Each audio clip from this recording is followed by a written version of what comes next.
And I can tell you that your chair is filled with somebody that's not only a great and close personal friend, not only somebody that I consider in every way that you can describe it as a brother, but somebody who's a no-nonsense, hard-working, tells it like it is leader. He doesn't go along to get along. He's always speaking out on your behalf. He's always pushing the envelope. He's always making sure that I'm saying yes, instead of, at times, if I'm inclined to say no. You know, we use the word trade unionist a lot in our business. This is somebody who is union, inside and outside, and someone that I see that you have seen the wisdom in making sure that you are blessed with his leadership once again, and that's our brother, our leader, the Vice President of the great 7th District, Ricky Walsh. Ricky, thanks for everything you do, my friend.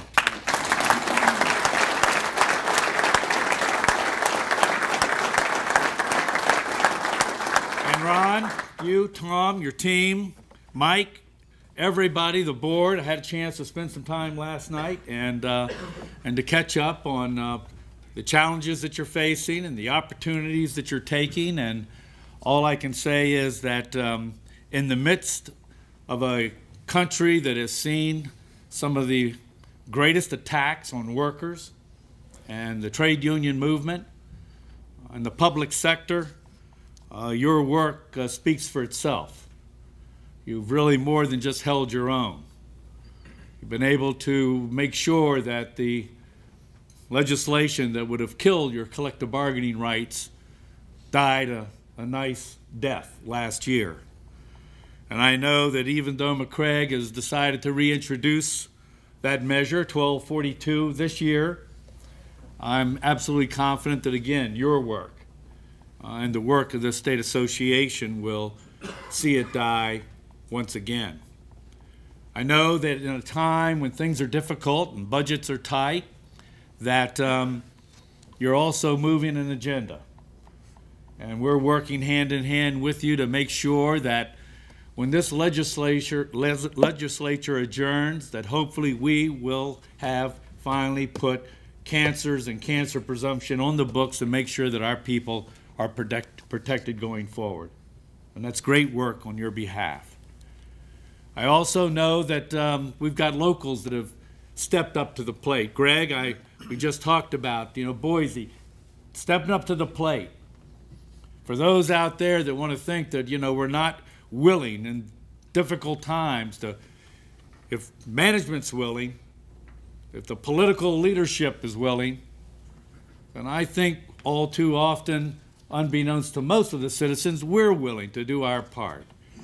And so I want to congratulate you, and I know working with Dennis and the mayor, and to see that you did everything you could to maybe take a little bite out of yourselves, but for the purpose of making sure you kept every firefighter working and riding those rigs, and that's work well done on your part. And I know I get in trouble for the little shout-outs, but I want to make sure that Caldwell, I know you've been doing your own work. And I know that you've agreed to a one-year contract.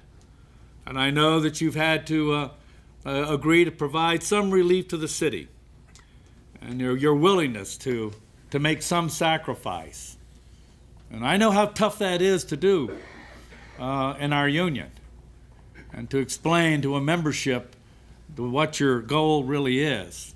And the goal to be able to keep a fire department staffed and our members working. And when times begin to improve, I believe we'll all circle around and be more than made whole again. So, again, congratulations on your leadership. And I just want to make sure, Ketchum, Seth is in here. Let me tell you, my brother, I don't care whether you're 8 or 80. We're going to be standing with you and your local, and we're going to go all the way to the Supreme Court, whatever it takes, to make sure that your rights and your contractual rights are protected. We've won in the district court, you're standing up in the appeals court, and the full force of this IAFF is going to be standing right with you.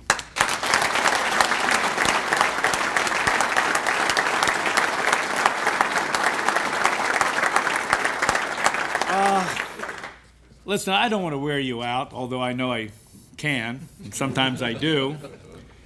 But this is really a very difficult time that we have found ourselves in the last 3 years.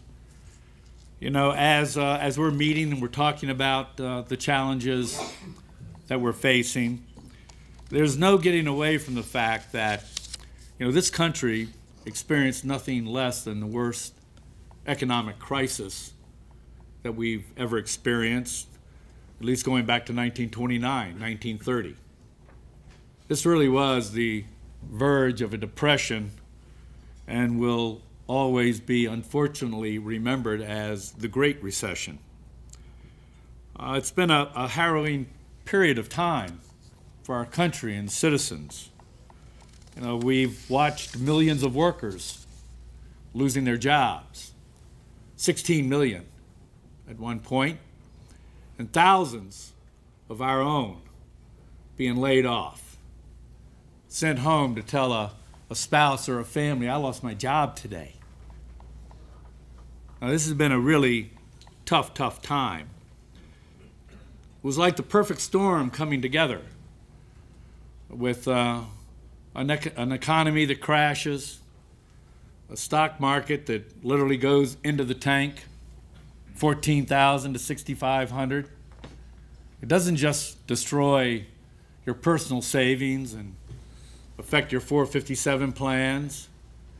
Brought great pressure on our retirement systems, creating unfunded liabilities that became the excuse and the platform for those that have been trying to turn the clock back on us for a long period of time, the opportunity to do so.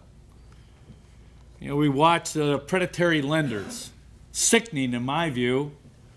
You can call it class warfare or not. The truth of the matter is that those of the very top of the economic ladder help to create the pain and the destruction that the masses across this country felt. Lenders bundling and rebundling, exotic instruments sold off, invested, investment vehicles made out of air, values of property and real estate artificially inflated, all the while knowing that ultimately this bubble will bust. And when it does bust, it won't be those at the top that made their tens and tens of millions that'll suffer. It'll be the 6 million foreclosures that occurred. People out on the street, people living in their cars, people moving in with relatives where they can. Now, this was not only a story of personal tragedies, it also began to create the revenue and challenges that we face in state and local government. Real estate values drop, tax receipts begin to shrink, pressures on government increase, and now it's a fight that who gets the piece of the pie that's left. We're going to be able to keep our streets safe from crime. We're going to be able to make sure our homes are protected and our citizens are responded to in their times of great difficulty and trauma. We're going to make sure our kids get a decent education. We're going to keep government services going, the very part of the principle of this country. Now, it was a very, very difficult time, to say the least. And we were kind of on the back end of that. We tend to be about a year lag behind an economic downturn, and then we begin to feel the pain. But what was really insidious about all of this, foreclosures, real estate system, Wall Street, crash, an economy shrinking unemployment, is the pain and the anger